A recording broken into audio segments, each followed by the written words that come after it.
Sam Darlaston had just got home from picking up some groceries when he noticed something strange on his broccoli. Something touched my thumb. And I was like, ooh.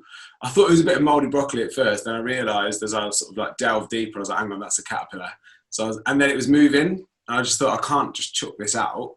Like it's alive. It's alive. And it was quite big and it was quite cute. And I was like, I don't know what to do really. But I just felt an obligation. So I sort of Googled and searched like a WikiHow on how to keep a caterpillar and how to look after it.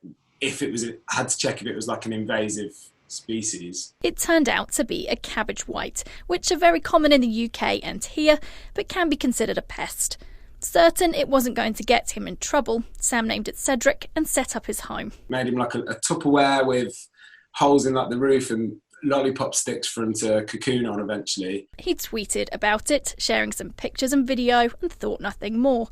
Then Cedric got some friends after Sam bought a replacement broccoli. As soon as I got home, I could see them like through the packet. I was like, there's 5 in there. His flatmates also hit the caterpillar jackpot, bringing the total to 7. Cedric was the first one, and Carlos, because he's from Spain, Croc, Brock, Ollie, broccoli, Janine, and Slim Eric, because he was really skinny. All of this was documented on an ever-growing Twitter thread.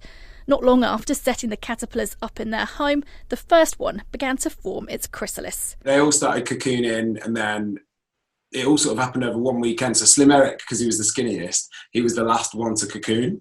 As I was filming him like getting ready to cocoon and that, he was the last caterpillar. The first one, Cedric, was hatching. I woke up one morning and literally there was just like a broken shell and then this, I don't know how it fit in there, this massive butterfly like hanging off this broken shell. Suddenly, interest in his Twitter thread picked up. It started off as like local newspapers. It started off like Coventry Evening Telegraph, Islington Live, things like that. Wales Online was one of the first. And then it became like Daily Mail, the Metro, the Mirror, like all the big UK ones.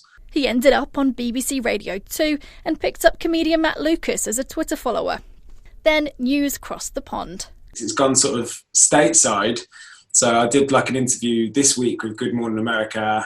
And then there's the Dodo, which is like the big animal magazine thing.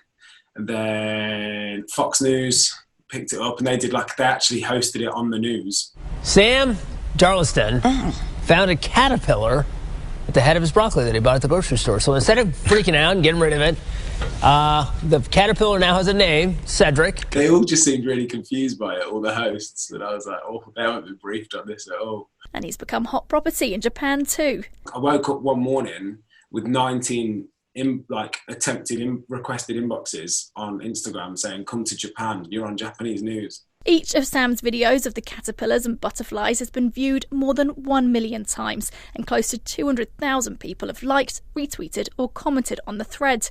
Sam admits it's a strange thing to experience fame for. I still think it's weird. People keep being like, oh, well done, like, so successful. And I'm like, I don't really know if that constitutes success. Like, it's literally just something weird I did during lockdown. He's learned a lot about caterpillars through the experience. You see them go and stop in this spot on the Tupperware and you know what's coming because they start doing this weird dance where they like spray string and tie themselves up and then like overnight they're just this hard little shell. Out of the chrysalis to a butterfly always happens overnight as well, as far as like these 7 were concerned.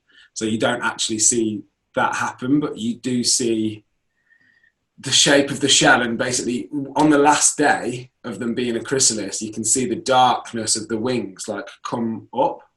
So you can almost see the dots of their like eyes kind of thing, and then the darkness of the wings come onto the edge of the shell, and that's when you know they're about to hatch. And he has some advice for any budding caterpillar keepers out there. It's actually really simple. Just feed them what they live on. Whatever you found them on, that is what they'll eat. Make sure you put some lollipop sticks in there or any kind of sticks for them to cocoon on. And then just make sure when they hatch, don't touch their wings because you can rub off the dust. And if you rub off the dust, that can affect their flying ability. For First Up, Lydia Batham.